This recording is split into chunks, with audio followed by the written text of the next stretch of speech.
ঘন্টা ঔষধ পরিষেবা দিয়ে যাচ্ছে এবং এই পরিষেবা দেওয়ার ফলে বহু মানুষের প্রাণ রক্ষা পেয়েছে। এই পরিষেবা দিতে গিয়ে আমাদের রাজ্যে প্রায় 160টি ঔষধ বিক্রেতা।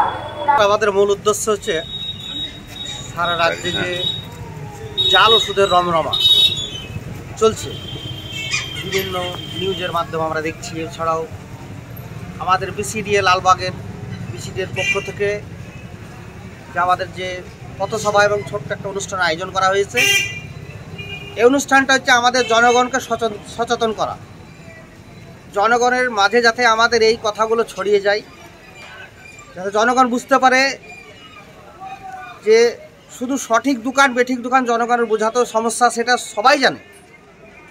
জনগণ সেটা ঠিকঠাক যাতে ওষুধটা কিনে, যাতে ছাড়ের ব্যাপারটা যে 10%, 20%, 30%, 25% ছাড়, সেই ছাড় বাদ দিয়ে যে জনগণ ঠিকঠাক ওষুধ কিনে সঠিক দোকান থেকে, সঠিক লাইসেন্স প্রাপ্ত দোকান থেকে, সে দোকানে ফার্মাসিস্ট আছে কি না, সে দোকান লাইসেন্স আছে কি না, সে কক ডাক্তার কিনা, বা তার বিভিন্ন সে অফিসিয়ালি ওষুধ কিনছে কিনা, তার বিল আছে কিনা, সেই সব ওষুধগুলো যদি জনগণ দেখে কিনে, আমাদের মনে হয় একটু ভালো হয় যে জনগণের হাতে সঠিক ওষুধটা যায়।